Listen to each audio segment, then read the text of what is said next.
Bienvenue sur votre émission Méditation. Vous avez choisi la bonne part qui ne vous sera pas ôtée. Vous avez pris une bonne décision de vous retrouver autour de la parole de Dieu. Que le Seigneur bénisse votre entendement. Père, nous nous recommandons entre tes mains. Nous recommandons ceux qui nous suivent également entre tes mains. Laisse que ton Esprit Saint prenne le contrôle.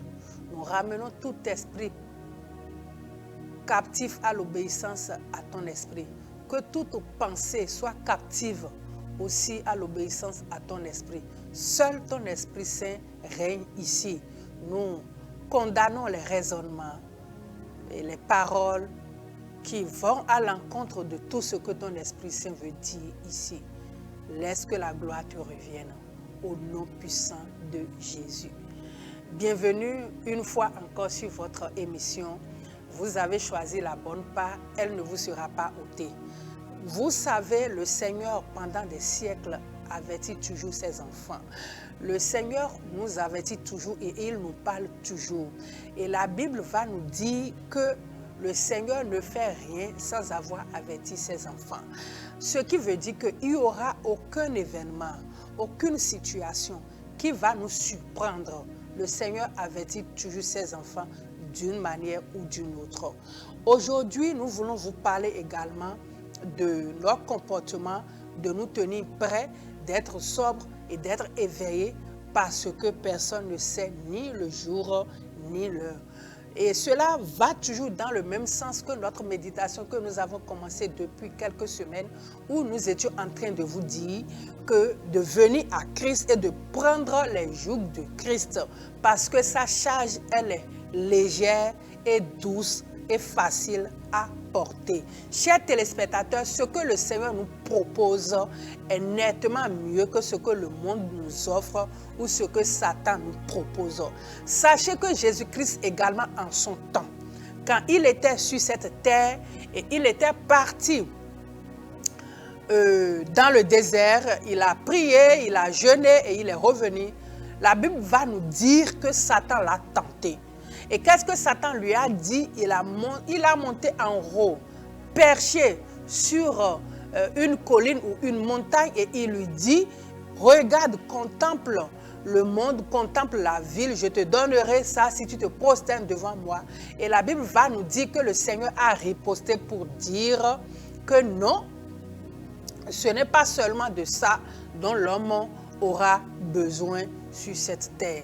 Et dans le même temps, voyez-vous, celui qui a créé les cieux et la terre, comment Satan peut lui proposer encore les royaumes de ce monde? Ce n'est pas possible.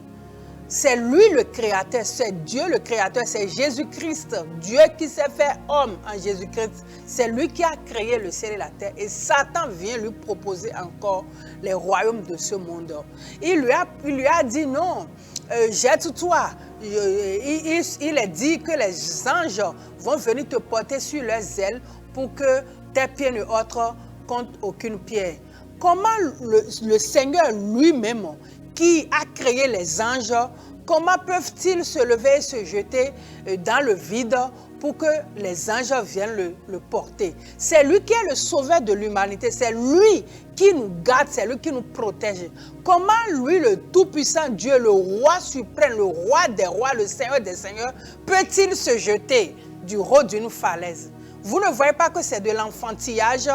Aussi va dire, il est dit que ce pain, que les pierres vont se transformer en pain. Et la Bible va dire que Jésus lui a répondu aussi pour dire l'homme ne vivra pas seulement du pain, mais de toute parole qui sortira de la bouche de Dieu. Lui, Jésus-Christ, qui est le pain de vie, lui qui donne de pain aux gens, lui qui multiplie le pain, lui qui est le faiseur de miracles, comment on va lui dire qu'on va transformer des pierres en pain pour lui? Voyez-vous, c'est ce que Satan fait. C'est sa manière d'agir. Et c'est de cette même manière qu'il arrive facilement à séduire les hommes. Ceux-là qui ne sont pas éveillés, ceux-là qui ne sont pas sobres. Et il les amène sous son esclavage. Il pose ses fardeaux, ses jougs à lui sur leurs épaules. Et voilà, l'homme est dans le tourment. L'homme n'a pas la paix, l'homme n'a pas la joie, l'homme n'a pas la quiétude. Or, Jésus a ses bras d'amour tendus et il nous dit de venir.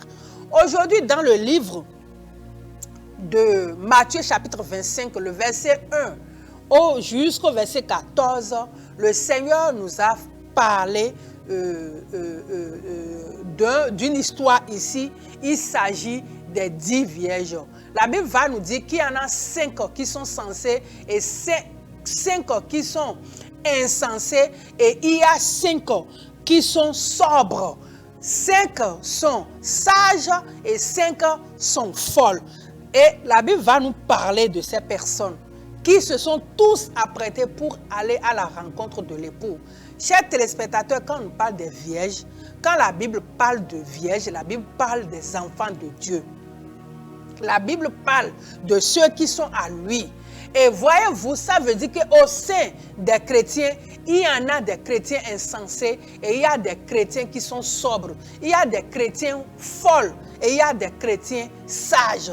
Il y a des chrétiens qui sont des chrétiens vigilants, nous allons dire comme ça. Et il y a d'autres qui sont imprudents, qui croient tout, qui eux-mêmes vont aller se mettre sous le joug de Satan.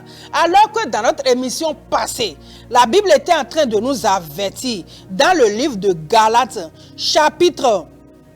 nous étions dans le livre de Galates, chapitre 5, le verset 1, où Christ nous a dit, qui nous a déjà rendus libres, que de ne pas aller nous mettre encore sous un joug étranger. Voyez-vous, ça veut dire que dans l'église, il y a des gens qui ne sont pas sensés, qui sont insensés. Il y a des gens qui ne sont pas spirituellement sensibles. Il y a des gens qui se laissent pavaner à tout vent de doctrine. Il y a des gens que Christ a déjà choisis.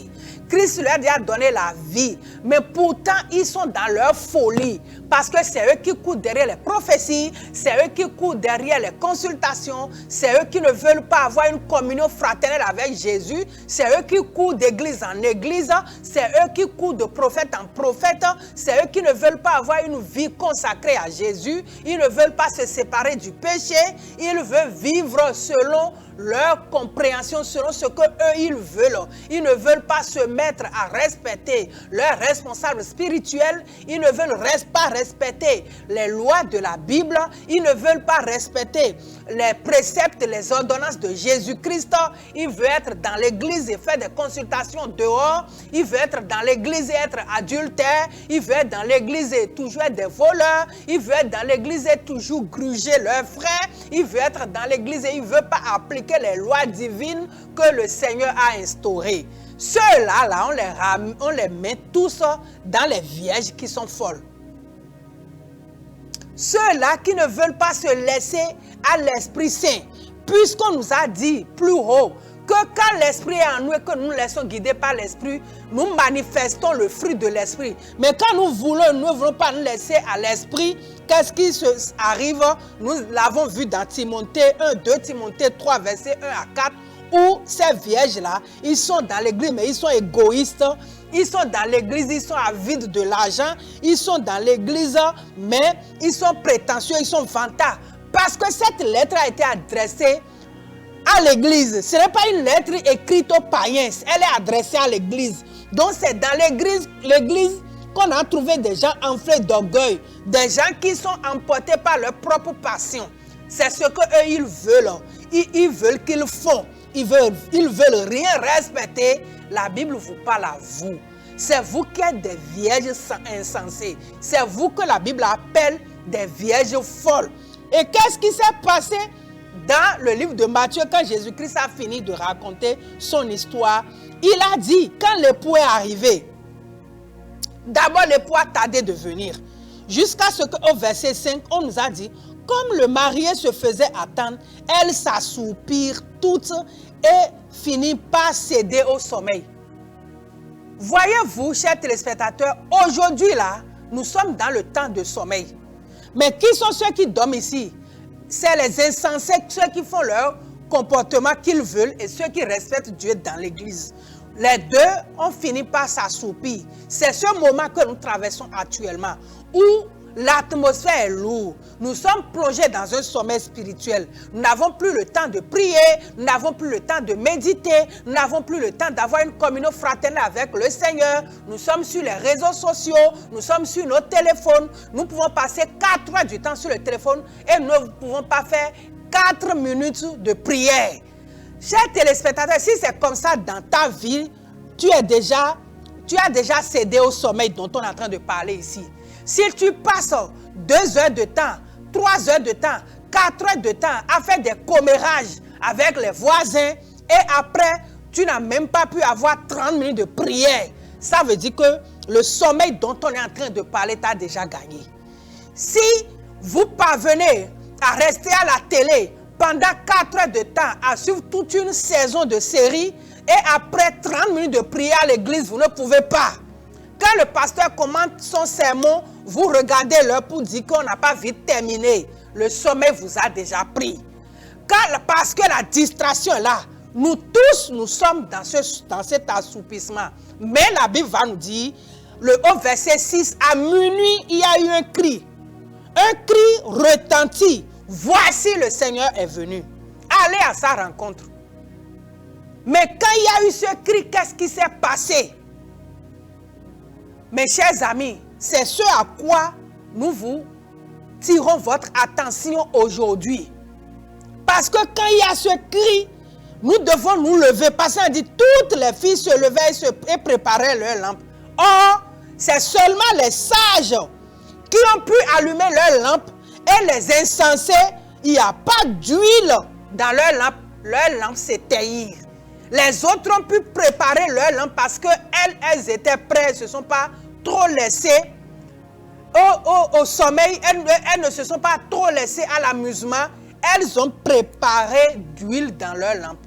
Mais aujourd'hui, nous voulons parler plus des insensés et nous allons revenir dans notre prochaine émission sur ceux-là qui sont prêts et qui sont partis. Mais ces insensés qui n'ont pas pu préparer leur lampe, et qui n'ont pas pu avoir leur lumière allumée et qui sont repartis chercher l'huile, quand elles sont revenues, l'époux a dit quoi?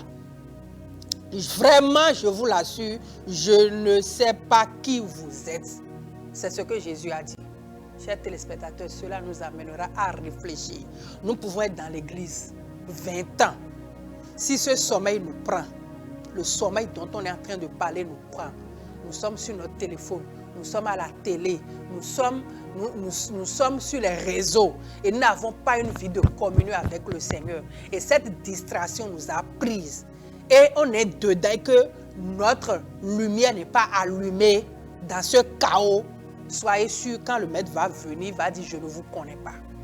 Qu'il n'en soit pas ainsi pour vous. Nous allons revenir sur quelques versets qui est dans ce livre de Matthieu, chapitre 25, le verset 1 au verset 14, et nous allons décortiquer et les projeter à notre vie actuellement, en ce temps de la fin, en ce temps des réseaux sociaux, en ce temps de téléphone, en ce temps où Satan est en train de nous voler notre intimité avec le Seigneur. Chers téléspectateurs, chers amis, restez éveillés. Restez éveillés, restons éveillés. Si c'est quelques versets où ce que nous venons de dire vous a touché, préparez votre vie. Soyez prêts à la rencontre de l'époux. Il ne faudrait pas que vous retourniez comme les vierges folles et à leur arrivée, la porte fut fermée. Qu'il n'en soit pas ainsi pour vous. C'est pour cela, sortez de la distraction. Soyez éveillés. Les jours sont mauvais. Que le Seigneur vous garde. Qu'il bénisse votre entendement. Qu'il vous parle encore sur votre couche. Et que les choses qui sont encore dans votre vie, dont vous devez être dépouillés pour aller à sa rencontre, qu'il vous les montre et que vous vous levez dessus pour être prêts. Restez bénis au nom de Jésus. Amen.